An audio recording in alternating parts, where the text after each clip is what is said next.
Assalamualaikum warahmatullahi wabarakatuh.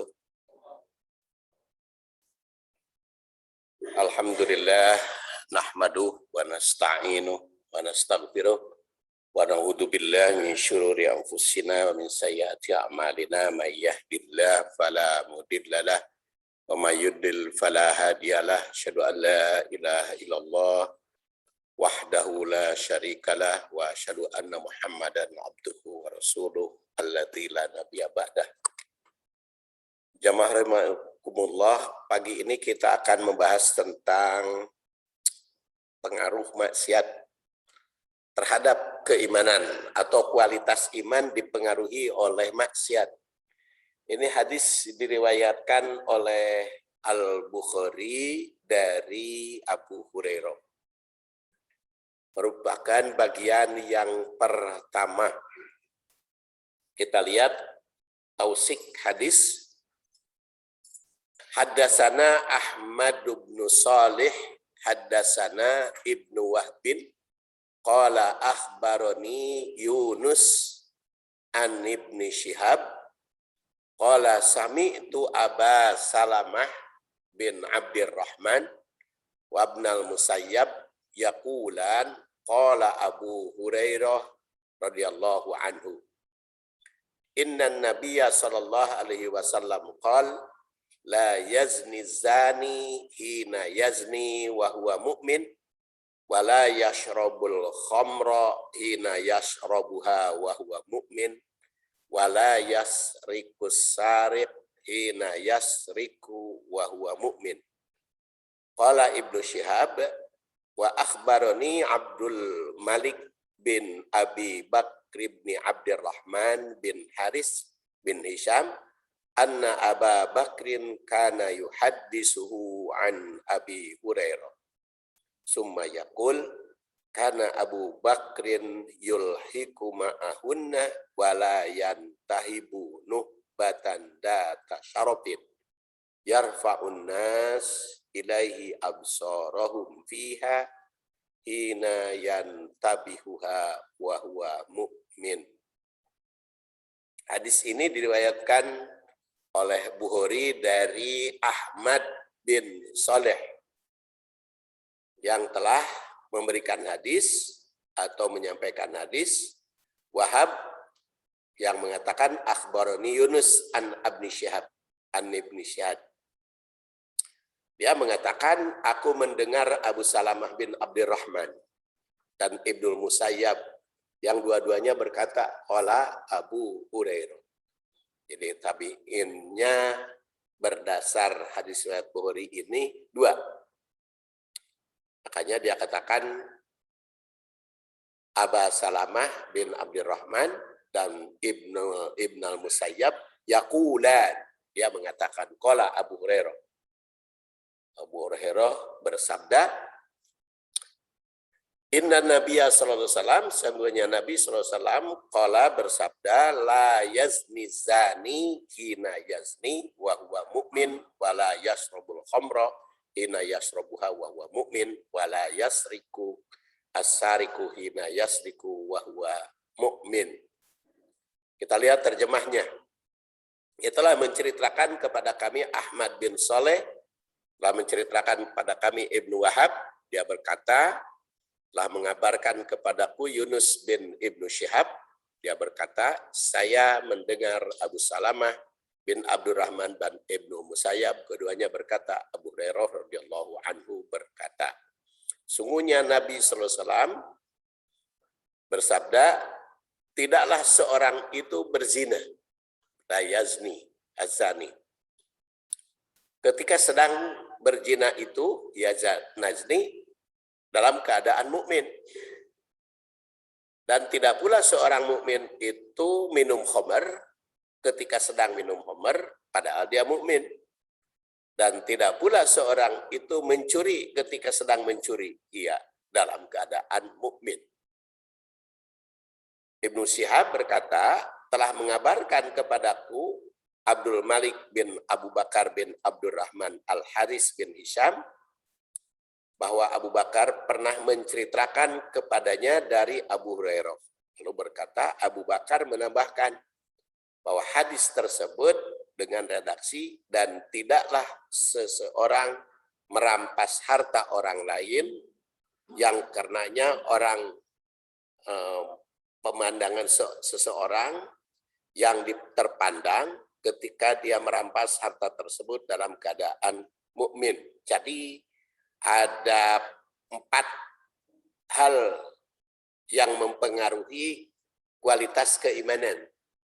Pertama, maksiat zina, kedua, khamr, ketiga, mencuri, dan keempat, merampas hak orang lain.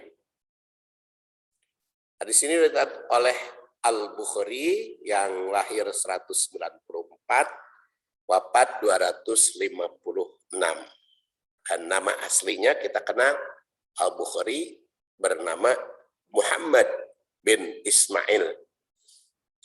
Redaksinya memang ada sedikit perbedaan, tapi lebih banyak yang sama ya. Kalau kita lihat Ahmad, di situ ada tambahan la yazni zani hina yazni wa huwa mu'min wa la yasriku hina yasriku wa huwa mu'min wa la yasrabul khamr hina yasrabuha wa huwa mu'min wa taubatu ma'rudatun ba'du. Sini juga wa taubatu ma'rudatun ba'du. Jadi kalau dalam riwayat Ahmad ada seperti Imam Ahmad, Imam Muslim, Imam Abu Dawud, kemudian Tirmidzi, itu ada tambahan at-taubatu ma'rudatun ba'du. Sedangkan riwayat Bukhari itu mempunyai kesamaan dengan Ibnu Majah dan An-Nasa'i. Di sini saya tunjukkan juga halaman-halamannya. Jadi kalau kita perhatikan perbedaan matan dalam tabel tadi, terdapat perbedaan pengunci hadis. Dari menurut riwayat Ahmad, Muslim, dan Abu Daud ada kalimat wat taubatu ma'rudatun ba'du. Tapi kalau At-Tirmidzi walakinit taubah ma'rudah. Jadi kalau Abu Dawud, Ahmad, Muslim mah tidak pakai walakin, tapi kalau At-Tirmidzi ada walakin. Padahal sahabatnya sama, yaitu Abu Hurairah. Jadi di mana perbedaannya? Redaksi itu mungkin di kalangan pengutip berikutnya. Atau bisa saja Abu Hurairahnya sendiri dengan meriwayatkan beraneka ragam redaksi. Jadi bisa saja ya Abu Hurairah menyampaikan ke sini redaksi ini atau ke yang lain beda lagi. Itu hadis namanya. Jadi lafadznya bisa berbeda. Dan mengeceknya tausik ya dari berbagai sumber hadis. Hal semacam ini bisa terjadi. Mungkin Rasul, bisa saja dari Rasulnya. Sehingga diriwayatkan oleh Bukhari juga Abu Hurairah juga macam-macam. Karena menyampaikan sabdanya itu berulang. Yang kemudian ada tambahan. Boleh jadi periwayatnya menyampaikan hadis dengan redaksi yang berbeda. Namun perlu dilihat bahwa sahabat yang meriwayatkannya ini adalah Abu Hurairah. Abu Hurairah nama aslinya Abdurrahman bin Sahar. Dia sangat populer karena meriwayatkan hadis terbanyak di dunia di kalangan sahabat. Abu Hurairah paling banyak. Ada pertanyaan, kenapa cenah Abu Hurairah bisa meriwayatkan hadis banyak? Padahal masuk Islamnya tahun ke-7 Hijriah ketika perang Khaybar. Jawabannya, karena memang Abu Hurairah begitu masuk Islam langsung diangkat oleh Rasul sebagai sekretaris pribadi. Kemudian yang kedua, banyak bergaul dengan para sahabat yang lain meriwayatkan hadis. Kemudian juga hidup setelah Rasul cukup lama. Yang penting mah Abu Hurairah mah kualitas bertemu dengan Rasulnya lebih banyak. Jadi dibandingkan dengan Abu Bakar, Umar, Utsman, Ali, dia kan banyak tugas keluar. Ya Abu Hurairah mah kan tugas di dalam. Dan mata rantainya ini tidak perlu saya sebutkan, cukup data, Bapak-bapak bisa lihat sendiri. Yang kita soroti adalah mata rantai yang dipakai oleh Imam Bukhari. Karena yang kita kaji adalah Imam Bukhari. Hadatsana Ahmad bin Shalih. Ahmad bin Shalih telah menyampaikan hadis pada kami. Ini merupakan ungkapan Al-Bukhari yang wafat 256. Yang menegaskan bahwa beliau menerima hadis langsung dari gurunya bernama Ahmad bin Shalih. Dia juga Ibnu Shalih. Ini merupakan tabi al-atba, kalangan senior yang dijuluki Abu Ja'far. Lama hidup di Marwu, wafat tahun 248. Tabiul atba. Kalau Imam Bukhari juga masuk kepada tabiul atba. Lama hidup di Marwu. Nah, Imam Bukhari meriwayatkan hadis melalui jalur beliau itu sebanyak 32 hadis. Oleh karena itu, Ahmad bin Shalih diakui kesahihannya oleh Al-Bukhari. Dan kalau diakui kesahihan oleh Bukhari, para ulama itu sepakat mengakui. Haddatsa Ibnu Wahab menyampaikan hadis pada kami. Beliau bernama Abdullah bin Wahab bin Muslim, merupakan tabi'at tabi'in, kalangan biasa, dan juluki Abu Muhammad, wafat tahun 197. Al-Bukharinya meriwayatkan hadis 136. Akhbaroni Yunus, mengabarkan padaku Yunus, beliau punya ayah bernama Yazid dan punya anak bernama Zaid. Kemudian An Ibni Syihab, beliau 254, hadis diriwayatkan oleh Bukhari, yang Yunus itu wafat 159. Dari Ibnu Syihab bernama Muhammad bin Muslim, wafat 124, Al-Bukhari meriwayatkan 1181. Dan Abu Salamah serta Abdurrahman mengatakan. Jadi itulah mata rantainya secara sekilas kita bahas. Sekarang kita lihat tashih hadis. Pertama, penilaian kritikus hadis. Seperti dikutip dalam tabel dan sanad, matan hadis, hadis ini diriwayatkan oleh para muhadis yang diakui keabsahannya, utamanya Al-Bukhari dan Muslim. Tapi itu kan diriwayatkan oleh periwayat kutubus sitah. Yang dikutip di sini, kutubus sitah dan Ahmad. Jadi 7 kitabul hadis. Dan kalau diriwayatkan oleh Al-Bukhari dan Muslim, itu disepakati sebagai muttafaq alaih. Jadi hadis muttafaq alaih. Namun istilah muttafaq alaih itu ada perbedaan di kalangan ulama. Muttafaq alaih yang diriwayatkan, ada yang mengatakan muttafaq alaih itu yang diriwayatkan oleh Bukhari Muslim. Ada yang mengatakan diriwayatkan oleh Ahmad, Bukhari dan Muslim. Ada juga yang mengatakan kalau muttafaq alaih itu apabila diriwayatkan oleh semua ahli hadis. Maksud semua ahli hadis utamanya kutubus sitah. Kutubus sitah itu adalah Bukhari, Muslim, Abu Daud, Tirmidzi, Nasa'i, dan Ibnu Majah.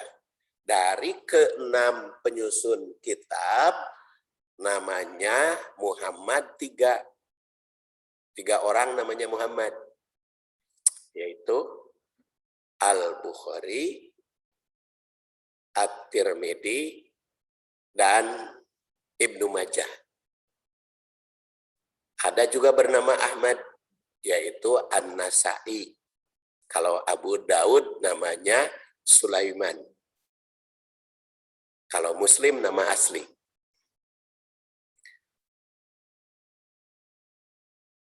Jadi kalau begitu hadis ini termasuk kategori muttafaq alaih. Tapi ada juga mengatakan rawahul jamaah, karena diriwayatkan oleh Ahmad dan penyusun kutubus sitah. Pengertian istilah yang digunakan para muhaddis itu bisa dilihat dalam Nailul Autor. Sekarang kualitas dan kuantitas. Kuantitas rawi, tabi'in yang meriwayatkan hadis ini antara lain Dakwan, Abu Bakar, Abdurrahman, dan Abdurrahman bin Haris. Sedangkan tingkatan selanjutnya cukup beragam. Karena seperti tadi di perbandingan sanad. Jadi kalau begitu hadis ini bukan hadis mutawatir. Kenapa bukan hadis mutawatir? Karena sahabatnya satu, Abu Hurairah. Kalau mutawatir mah sahabatnya banyak, tabi'innya banyak, atba tabi'innya banyak, tabi'ul atba'nya juga banyak. Kalau semuanya itu banyak, lebih dari 3, maka kecenderungan mutawatir. Tapi kalau ini mah tidak mutawatir, maksudnya adalah hadis ahad. Tapi karena yang meriwayatkannya hadis banyak, walaupun sahabatnya satu, maka ahadnya termasuk juga hadis aziz. Namun semua menggunakan jalur sahabat yang sama, itu Abu Hurairah. Sedangkan kualitas hadis ini termasuk sahih karena termasuk muttafaq alaih. Jadi seperti tadi saya katakan, kalau sudah diriwayatkan oleh Al-Bukhari dan Muslim itu muttafaq alaih. Sekarang tarikh hadis.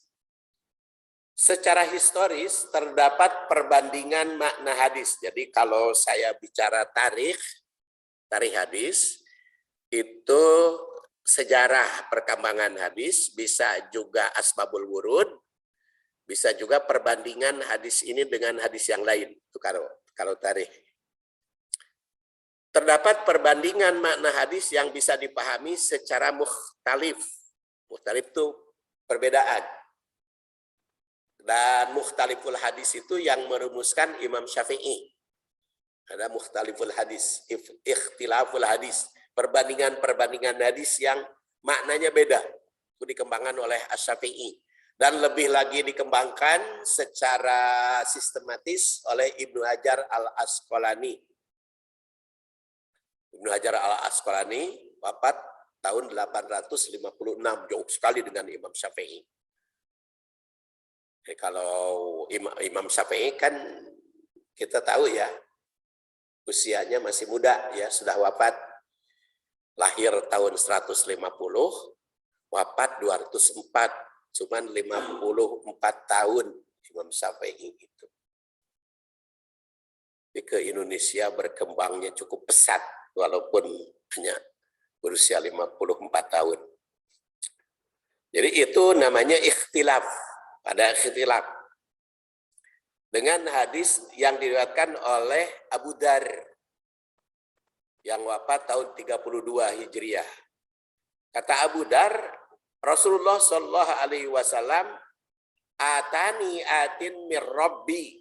Jadi kata Rasulullah, atani atin mir Rabbi. Telah datang kepadaku dari Tuhanku yang mengabarkan fa akhbarani au qala basyarani, atau memberi berita gembira kepadaku, annahu man mata min ummati, Sesungguhnya siapa saja yang mati dari kalangan umatku la yusyriku billahi syai'an, yang tidak menyekutukan Allah sedikit pun, dakhalal jannah, maka masuk surga. Qultu, kata Abu Dar, wa in zana, walaupun zina. Bagaimana kalau zina? Apa bisa masuk surga? Wa in saroko, dan mencuri. Rasul bersabda, wa in zana, wa in saroko. Walaupun zina ataupun mencuri, kalau dia tidak menyekutukan Allah, masuk surga. Walaupun zina, walaupun mencuri. Kan itu teh pikabitaeun. Sehingga hadis itu yang penting mah tidak menyekutukan Allah saja. Rek zina, rek mencuri oge. Kan itu bisa dipahami seperti itu. Itu namanya hadis tabsyir, membawa berita gembira. Sedangkan hadis ini, la yazni az-zani hina yazni wa huwa mu'min. Gak mungkin zina kalau dia mukmin. Wala yashrab al-khamra hina yashrabu wa huwa mu'min. Tidak mungkin minum khamr kalau dia mukmin. Wala yasrik, dan tidak mencuri kalau dia mukmin. Padahal tadi bakal masuk surga kalau asalkan dia tidak menyekutukan Allah. Nah, itu namanya ikhtilaful hadis. Perbanding, makanya perlu ada muqaranah, ya, banding-bandingkan hadis. Dan itu saya berusaha sekuat tenaga di dalam tarikh itu dicari-cari bandingannya supaya memahaminya lengkap. Seperti dulu saya kutip kata Al-Mughirah dan Aisyah, kan, Rasulullah kalau sholat tahajud hingga bengkak ke mata kaki, bukan mata kaki, geneng tenon, pangkal kakinya sampai bengkak. Nah, tapi ada bandingannya, yaitu Abdullah bin Amr bin As, dia mau mengikuti Rasul. Tahajudnya semalam suntuk hingga bengkak. Kapanggih ku Rasul. Ukhbir, aku mendapat berita, Anda sholat semalam suntuk, siang setiap hari. Iya, ya Rasulullah, saya sudah bernadar ingin mengikutimu. Rasul bersabda, fala taf'al, kamu jangan berbuat seperti itu. Kan Rasul melarang. Jadi kalau kita tidak membandingkan, ngari ripuh mana kan, seperti Abdullah bin Amr bin As itu sampai bengkak kaki. Kita tidak boleh tahajud sampai bengkak kaki. Oleh Rasul dilarang. Nah, itu namanya ikhtilaful hadis. Jadi perbandingan makna hadis, ya. Seperti iyakum wal wisol. Itu Abu Hurairah kan kepada Rasul, diketahui oleh Rasul, wisol, saum tanpa buka. Tegur oleh Rasul, iyakum wal wisol, kamu jangan saum tanpa buka. Kata Abu Hurairah, innaka tuwasil. Ya Rasulullah, engkau saum tanpa buka. Kata Rasulullah, tidak, itu hanya untukku, kamu tidak berlaku. Itu perbandingan. Makanya historis hadis itu perlu. Tarikh, ya. Tarikh hadis. Jadi yang menandaskan tidak termasuk mukmin orang yang zina, minum khamr dan mencuri, kalau hadis itu, sedangkan kata Abu Dar, asalkan tidak musyrik, pasti masuk surga. Dengan demikian, dari hadis Abu Dar itu merupakan tafsir atau berita gembira, asalkan tidak musyrik, pasti masuk surga. Sedangkan dari Abu Hurairah sebagai tandir atau ancaman. Sebagai ancaman. Jadi bahwa zina, mencuri dan minum khamr melepaskan iman. Kalau lepas iman, masuk neraka. Oleh karena itu, iman bukan hanya harus bebas dari syirik, tapi juga harus bebas dari zina. Itu salah satu makna ikhtilaf. Makna ikhtilaful hadis. Jadi kalau Abu Dar menyebut wa in zana wa in saroko, apabila berzina maupun mencuri, karena beliau ingat akan hadis yang menyatakan bahwa mukmin tidak mungkin zina, tidak mungkin mencuri. Nah, Ibnu Hajar al-Asqalani, ini penyusun Bulughul Maram dan juga Fathul Bari yang wafat tahun 852, itu sebagai ungkapan dosa kepada Allah yang begitu berat, maka bisa melepaskan iman. Dan dosa itu di dalam hadis ini cukup beragam. Kenapa cukup beragam di sini? Ada dosa kepada sesama manusia, yaitu mencuri. Ada dosa kepada Allah, itu berzina. Dosa kepada diri sendiri, mendolimi diri sendiri, minum khamr. Jadi dengan 3 dosa kepada Allah, kepada diri sendiri, dan kepada orang lain, itu bisa menjerumuskan ke neraka. Itu menurut Ibnu Hajar. Ya. Bisa juga dipahami bahwa mukmin yang terlanjur maksiat mesti segera taubat. Jadi dia harus ingat. Makanya di situ dalam riwayat At-Tirmidzi dikatakan walakin at-taubah ma'rudah ba'du. Dan menurut riwayat Ahmad tidak pakai walakin ya, at-taubah ma'rudah anhu. Jadi kalau perbuatan tadi itu terlanjur terlaksana, maka taubat bisa diterima asal tidak musyrik. Bisa juga maknanya yang lain, bisa juga beranggapan musyrik itu menjadi syarat utama masuk surga. Dan masih juga bisa dipahami oleh bapak-bapak, dikembangkan ya, oleh bapak-bapak semua dikembangkan maknanya. Apa perbandingan antara hadis yang satu dengan hadis yang tadi itu? Beberapa di antaranya ya penekanan perlunya taubat bagi yang bersalah. Kemudian yang kedua harus waspada atas dosa karena bisa menggugurkan iman. Nah itu lebih penekanannya kepada la yazni wa huwa mu'min.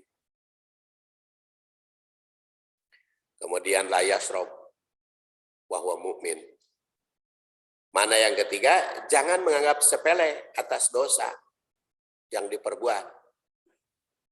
Dan itu mempengaruhi iman.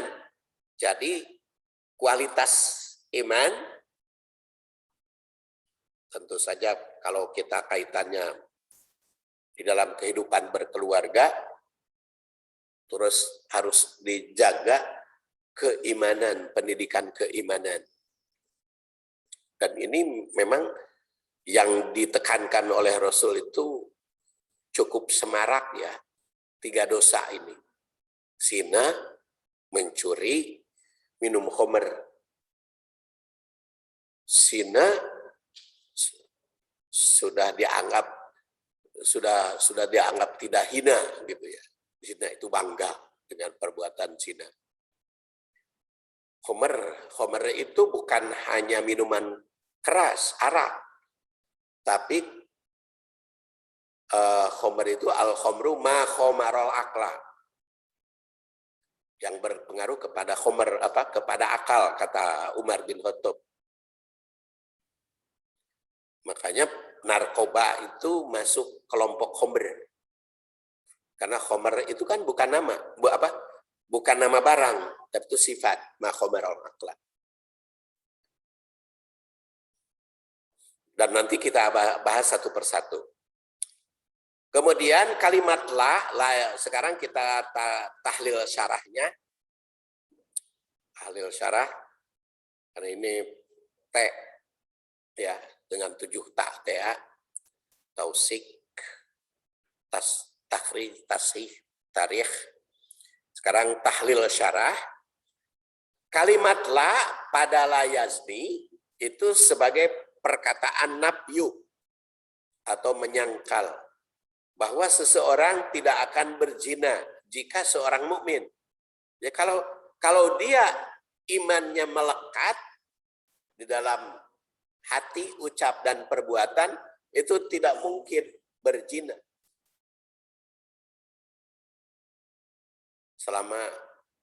selama beriman. Ini juga mempunyai makna bahwa tidak termasuk iman seseorang yang melakukan zina. Bisa juga. La yazni azani hina yazni wa huwa mu'min. Ya, kalau dia melakukan zina tidak termasuk iman. Kalau tidak termasuk iman, kumaha muslimnya, mukminnya lagi.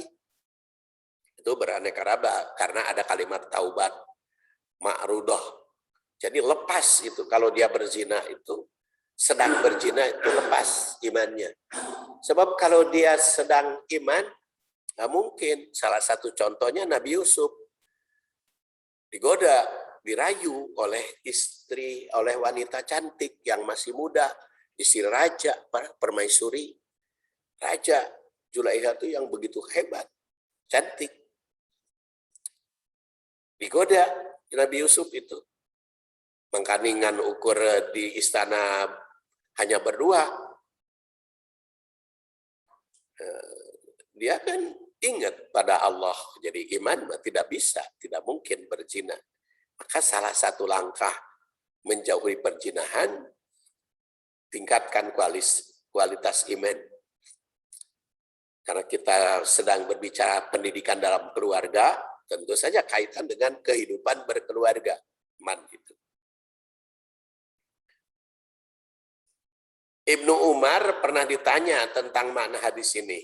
Maka beliau menafsirkan bahwa orang mukmin tidak akan melakukan zina, minum khamar dan mencuri. Jadi kata beliau, kata Ibnu Umar, Abdullah bin Umar, itu penegasan katanya, tidak mungkin mencuri, berzina dan khamar. Sebagian ulama menafsirkan bahwa orang itu mustahil melakukan maksiat selama imannya masih ada. Ya kalau imannya melekat di dalam diri itu mustahil untuk berbuat maksiat. Makanya tadi judulnya kualitas itu dipengaruhi oleh perbuatan maksiat. Jadi kalau kita melakukan dosa, perbuatan maksiat, itu imannya lepas. Sedikit demi sedikit. Jadi kalau maksiatnya yang tadi, yang 3 ini, lepas pisan. Ya mungkin ada yang menurun, ketika berbohong, ketika menipu, nyalahi janji. Jadi kalau dia melakukannya, dia sedang melepaskan iman.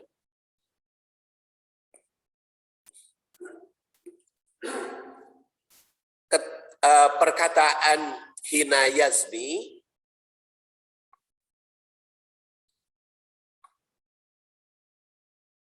waktu zina pada dia mukmin, makanya ada istilah hina yazni. Jadi hilang imannya teh hina yazni, ketika berzina. Jadi mungkin saja setelah berzina imannya muncul lagi. Sebelumnya muncul lagi. Sebelumnya dalam keadaan iman. Karena tergoda banget, maka ketika berzina, dia lepas iman. Tegasnya tidak mungkin zina berlangsung ketika dia seorang mukmin. Jadi kalau dia zina, maka sedang dan sedang melakukannya itu imannya rontok, lepas atau menurun. Dan kita ketahui hukuman zina sudah jelas dalam Quran dan hadis. Tapi selalu ingatkan, Rasul bersabda, khudu anni, qad ja'alallahu lahunna sabila, al-bikru bil bikri jaldu mi'atin wa nabyu sanatin, wasaibu bisaibi jaldu mi'atin wa rajmu. Ambil dariku, Allah telah menjadikan jalan bahwa gadis bujangan kalau berzina jaldu mi'ah wa nabyu sanah, didera 100, diasingkan 1 tahun. Makna asingkan ini Imam Asy-Syafi'i dengan Imam Hanafi sedikit berbeda. Kalau Imam Syafi'i berpendirian nafsu sanah itu dibuang ke tempat khusus. Kalau menurut Imam Hanafi itu dipenjara.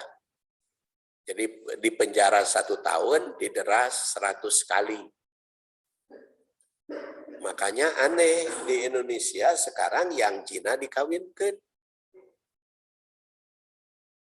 Saya tidak mempersoalkan dasar yang tekstual. Kalau dasar yang tekstual mah wa ulatul ahmal ayyadna hamlahunna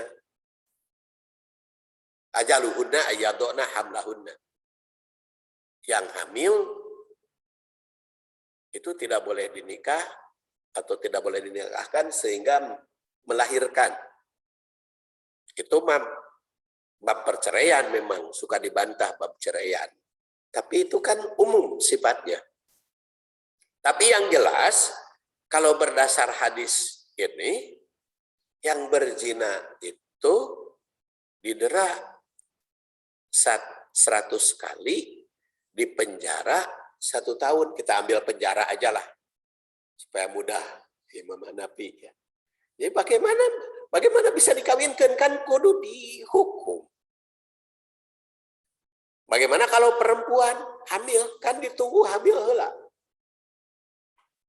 Ya kan yang hamil tadi. Ya, kalau hamil kan sebelum dihukum ditunggu melahirkan, dan setelah melahirkan ditunggu menyusui anaknya baru bisa dihukum kan. Jadi kapan itu kalau hukum Islam diterapkan, kapan dikawinkan yang hamil itu?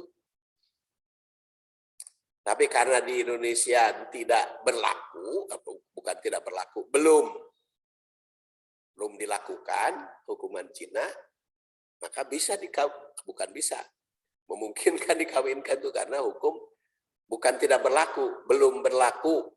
Karena kalau kepada keberlakuan hukum sudah ada sejak zaman Pak Harto. Undang-Undang nomor 7 tahun 89. Di situ kan ditandaskan pasal 49. Pengadilan agama itu menetapkan pengadilan di lingkungannya dalam hal pernikahan, perwarisan berdasar syariat Islam, termasuk juga hibah wasiat. Jadi rumah tangga, pernikahan, perwarisan, hibah wasiat di Indonesia itu berlaku berdasar hukum Islam. Sedangkan zina itu kan melanggar pernikahan.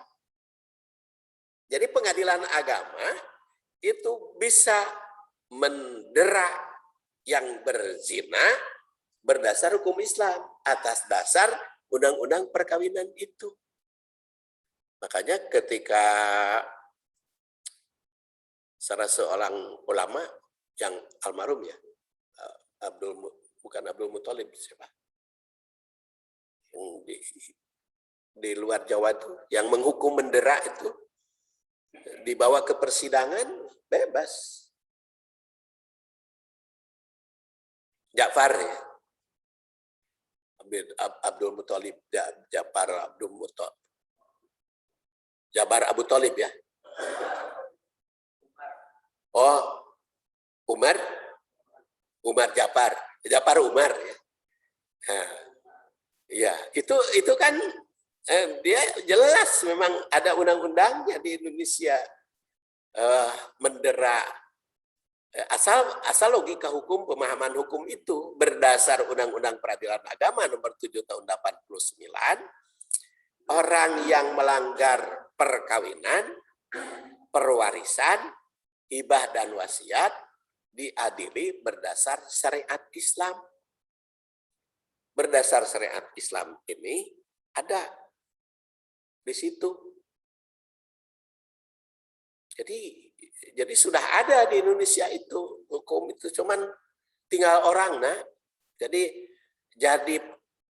undang-undang nama tos araraya gitu untuk melaksanakan hukum Islam teh.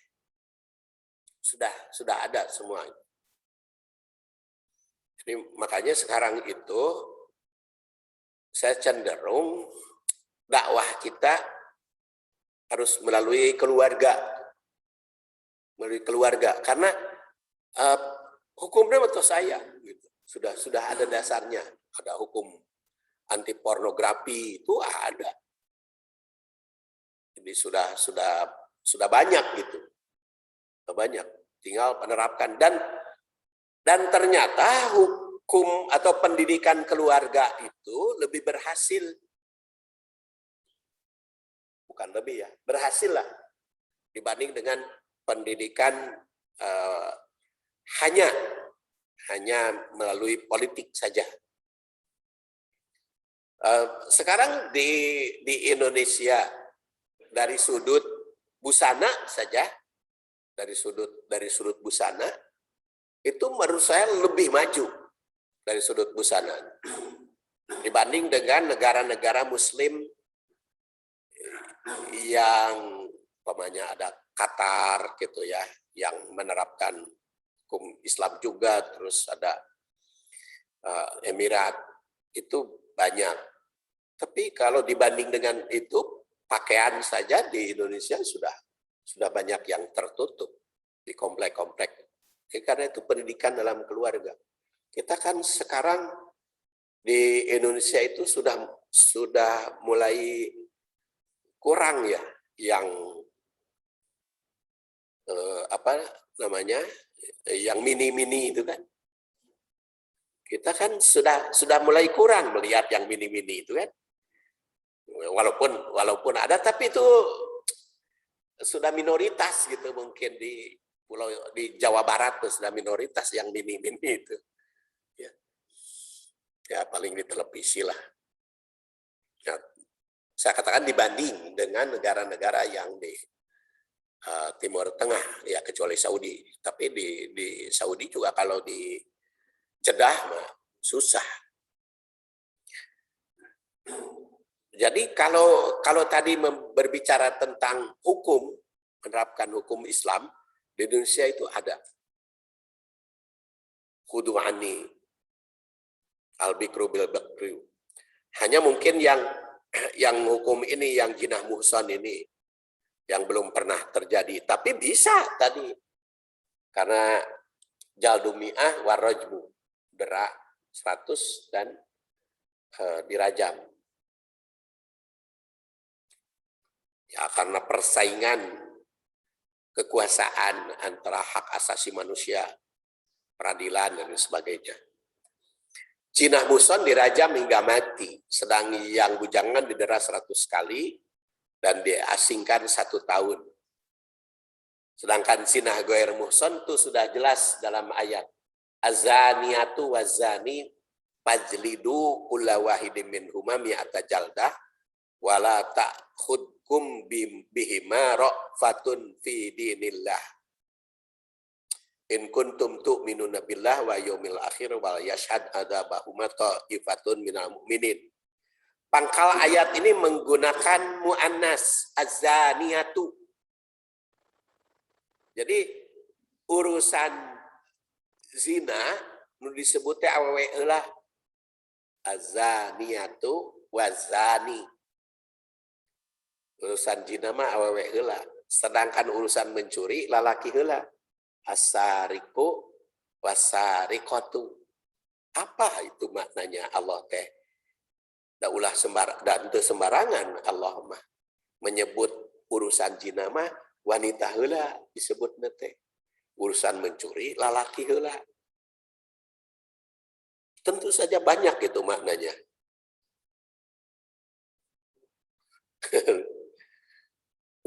mungkin wanita itu pangkalnya menarik. Ya memang dalam hadis kan almar'atu ida akbarat syaiton wa ida adbarat syaiton. Perempuan itu dilihat dari belakang syaiton, menggoda maksud syaiton. Dilihat dari depan menggoda syaiton. Jadi perempuan itu begitu. Kaum wanita itu harus, tapi makna pertama mungkin wanita harus menjadi pendidik utama dalam menjauhi zina. Ibu-ibu ini mendidik anak-anaknya dari menjauhi zina itu harus kaum wanita konsentrasi. Kedua, kaum wanita banyak potensi untuk menggoda pria. Banyak potensi untuk menggoda pria. Pria itu tergoda oleh wanita.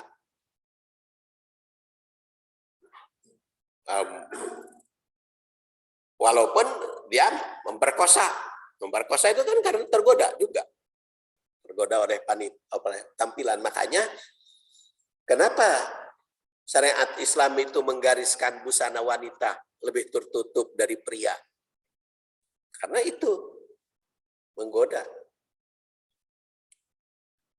Kemudian jika kaum wanita menghindar zina, maka kaum pria akan terhindar dari perzinahan. Kan ada pelecehan di bis kota, di kereta, suka rame. Itu karena yang wanitanya yang menimbulkan rangsangan. Walaupun penyimpangan itu kan macam-macam, ada eksebiosisme, ada macam-macam. Itu di ayat ini menggariskan bahwa yang berzina, baik laki-laki maupun wanita dihukum. Tapi disebutkan dulu wanita, makanya harus jadi perhatian urusan perzinahan. Dalam hadis ada tambahan, jadi nafyusanah tadi. Nafyusanah itu terjemahnya pengasingan, tetapi ada juga penjara, dihukum penjara. Ditegaskan di sini juga dalam ayat itu wala ta'khudkum bihima ra'fatun fi dinillah. Jangan belas kasihan dalam menegakkan agama Allah. Jadi makanya di dalam menegakkan agama Allah jangan berbicara tentang hak asasi manusia. Karena selain hak asasi manusia, ada hak Allah. Hak asasi Allah. Kita kan sering kalau berbicara hukum itu hak asasi manusia. Kalau hak Allahnya bagaimana?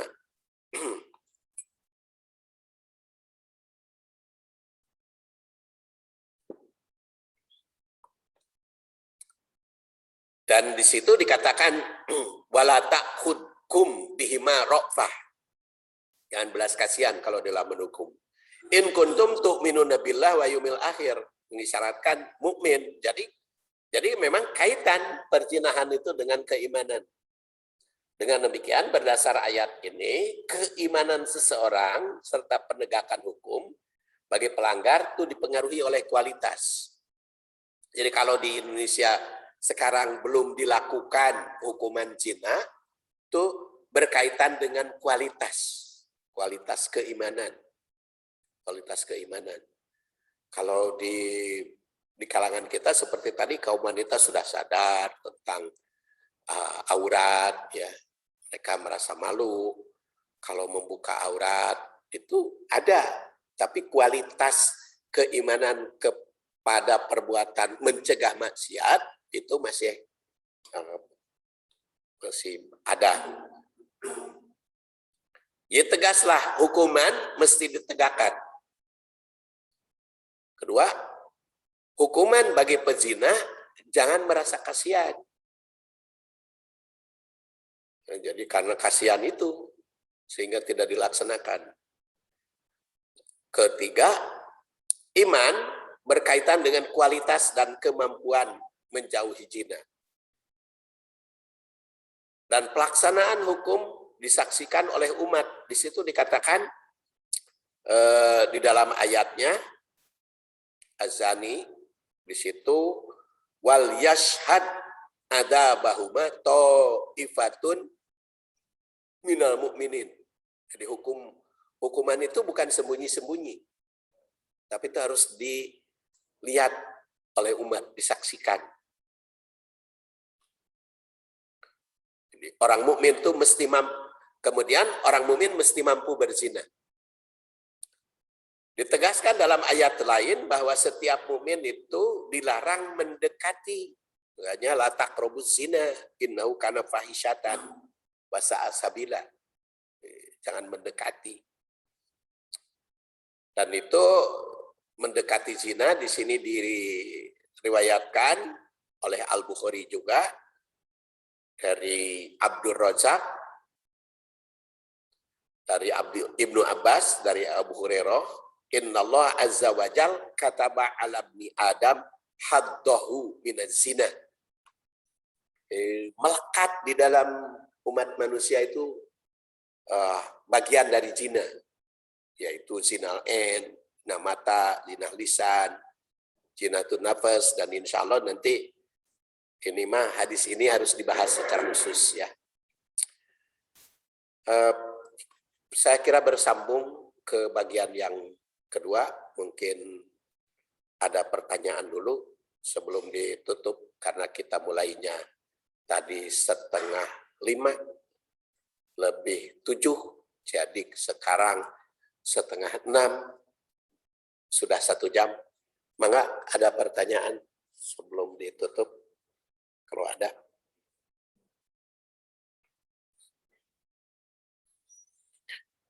Mangga. Waalaikumsalam warahmatullahi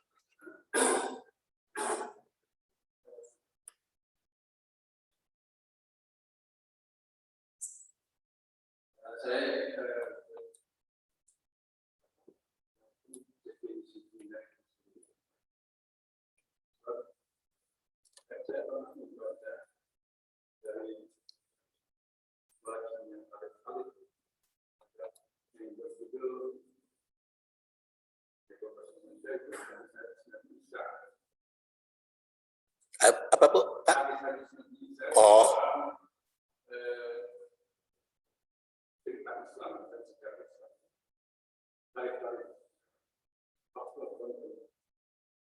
Nah, dia ada mungkin salah satu suatu ketika ada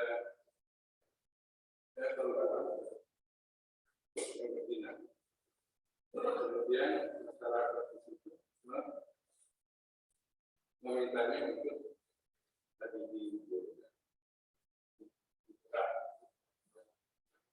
Ya. Kemudian Nabi Isa berkata, silakan bergerak. Apabila kalian tidak pernah merasa berzina, itu kira-kira. Tidak ada seorang pun yang melakukan itu kecuali Nabi Yahya al-Musa.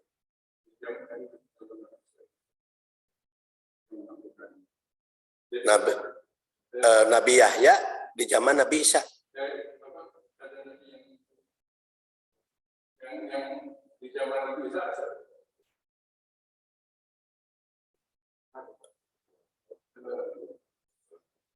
Ya, teman-teman Nabi Isa.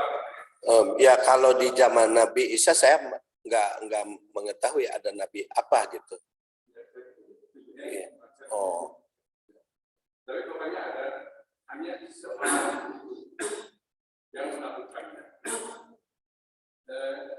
Jadi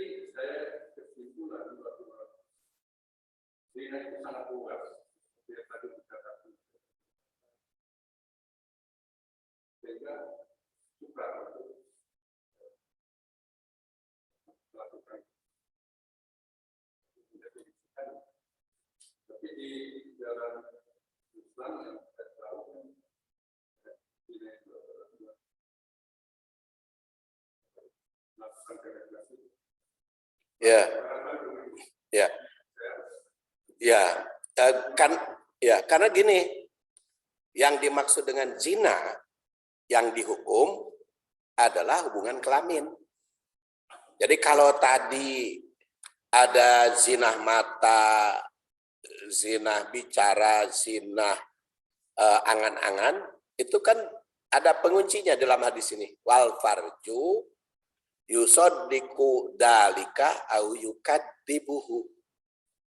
Jadi di situ ada mata, ada kaki, ada ucapan. Wal farju, farji. Yusoddiku dalika, membenarkan zina au yukadzibu. Jadi kalau tidak kelamin dilakukan, itu bukan zina, itu mendekati zina. Makanya yang dilarang la taqrabuz zina. Kalau dia mendekati zina, hukumannya tidak didera. Kalau mendekati zina itu tidak didera. Itu namanya takzir. Makanya di dalam hukum Islam itu ada hudud, ada takzir dalam hukuman. Hudud itu yang sudah jelas aturan-aturannya di dalam Quran dan hadis. Jadi kalau ada juga yang diserahkan kepada hakim, tapi harus mendapat hukum takzir itu namanya. Takzir itu berdasar rumusan-rumusan yang disusun oleh kaum muslimin dalam perundang-undangan di kita. Seperti di kita itu seperti mencuri. Mencuri itu kan ada hudud, ada takzir. Hududnya mencuri yaitu mengambil hak orang apabila sudah dinaron, sudah 2 dinar. Tapi kalau kurang dari 2 dinar itu takzir hukumannya. Diserahkan kepada hakim. 2 dinar itu, 1 dinar itu kan 4 gram, 25. Jadi 2 dinar 8,25 gram. Kali 800 genep 4. Ya, sekitar 72. Sekitar 7.200.000. Kalau di bawah 7.200.000 sekarang di Indonesia itu bukan dipotong tangan, itu takzir. Takzir itu ke pengadilan, ditentukan oleh pengadilan. Ya, itu antara lain yang tadi penjara, ya, atau disuruh damai dengan pemiliknya, ya, diikhlaskan oleh yang dicuri, gitu. Jadi tidak semua hukuman itu harus dipenjara, tapi lebih kepada kalau mengganggu hak orang lain itu lebih kepada perdamaian dalam Islam itu, sama dengan siksaan dan sebagainya. Jadi kalau tadi kalau hukum dera memang sudah ada sejak zaman Nabi Musa, kitab Taurat. Kan hukum dera itu sejak zaman Nabi Musa diperundangkannya ya dalam kitab Taurat. Jadi kalau Nabi Isa kan setelah Nabi Musa, jadi melanjutkan hukum zina itu ada di zaman Nabi Musa. Tapi tadi dalam hadis ini seperti mungkin saya akan khusus bahas lebih luasnya, wal farju yusoddiku dalika uyukadzibuhu. Jadi yang dihukum tadi didera, dirajam itu kalau farji. Dan farji itu kalau ada yang nuduh itu kan yang bersangkutan menolak itu kan saksinya harus ada 4. Harus ada 4 saksinya. Jadi kalau seseorang menuduh istrinya atau menuduh siapa berzina, harus diminta saksi si penuduh. Kalau yang bersangkutan menolak. Tapi kalau yang bersangkutan mengakui mah ya dihukum. Tapi kalau menolak itu tidak mau terima. Harus ada saksi. Sekarang makan saksi opatan mah udah kumaha itu. Manya nujina di kanyahoan ku opatan. Jadi saksi-saksi yang lain mah itu elektronik dan sebagainya itu untuk mendorong supaya mengakui gitu. Mendorong supaya mengakui kalau dia benar. Kalau tidak memang tadi dikatakan sulit menerapkan hukum itu karena kaitan dengan pengakuan. Kan konon katanya di Saudi itu yang paling tidak berlaku hukum zina itu ke orang Indonesia. Orang Indonesia itu banyak katanya yang berzina, tapi karena setelah kanyahoan dipersidangkan, dia menolak, dua-duanya menolak, jadi baik laki-laki maupun perempuannya menolak, nggak ada saksi, susah, bebas saja. Karena itu hukumannya di akhirat kelak, kalau tidak dihukum di dunia kan di akhirat kelak. Dikumpulkan. Saya kira kalau tidak ada lagi apa? Enggak?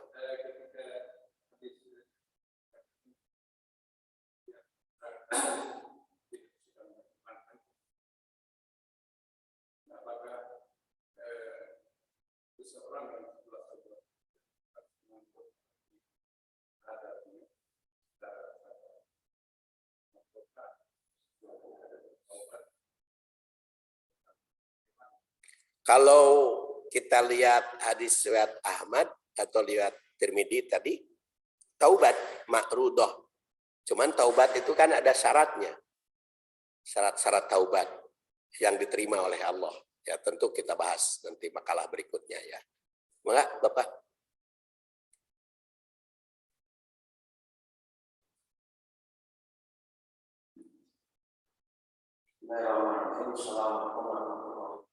Waalaikumsalam warahmatullahi.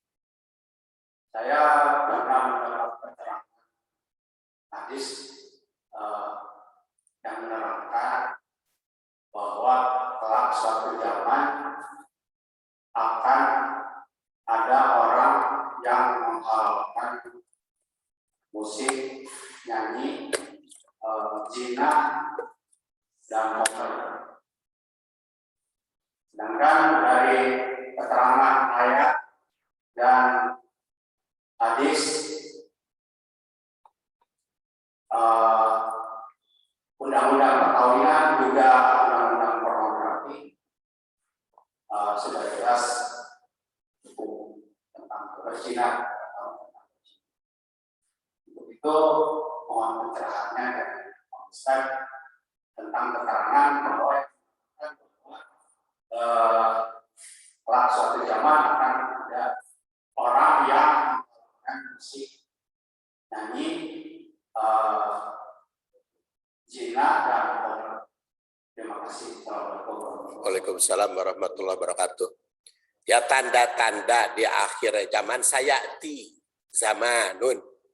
Cuman pengertian tadi musik itu yang jadi persoalan. Ya. Jadi kan musik itu diartikan macam-macam. Ada musik itu sebab karena di zaman Rasulullah SAW juga nyanyi kan ada. Contohnya ketika Rasulullah SAW walimah dengan Aisyah, itu kan ada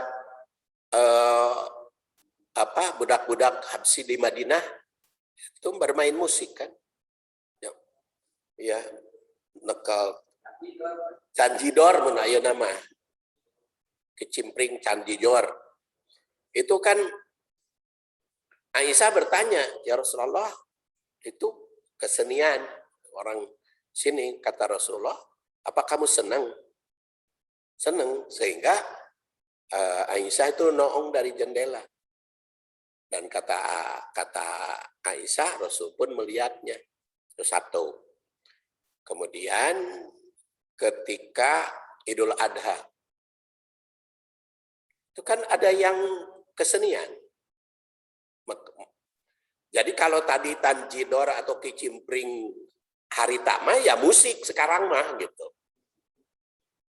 Musik sekarang mah musik eta teh ngaranna teh.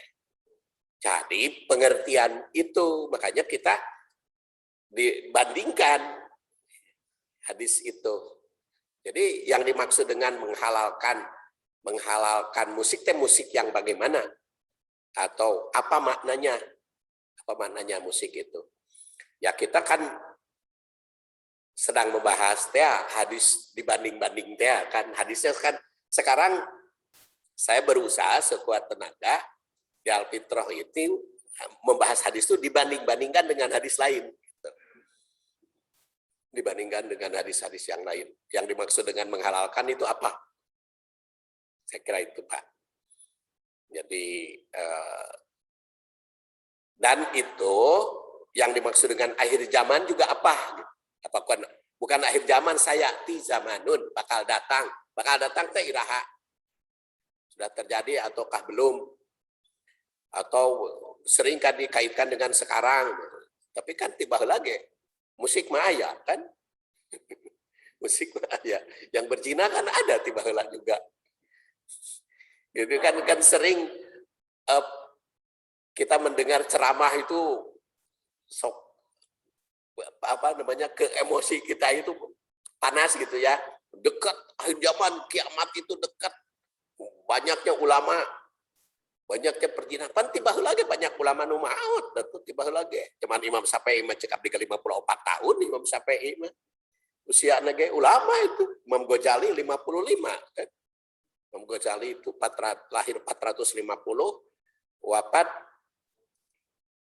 500 ya. Jadi kan itu singkat-singkat saja. Jadi ulama-ulama baheula itu. Kenapa dikatakan sekarang akhir zaman mati ulama terus kalau banyaknya wanita masih jauh itu. Kalau banyaknya wanita karena sekarang wanita dengan pria kan masih seimbang. Sensus 2020 itu wanita 49,3%, laki-laki 50,7%. Jadi masih lebih banyak laki-laki sekarang. Sedangkan tanda akhir zaman, kalau tadi disebut akhir zaman, itu 1 laki-laki berbanding 50 wanita. Jadi lilaken ya itu akhir zaman.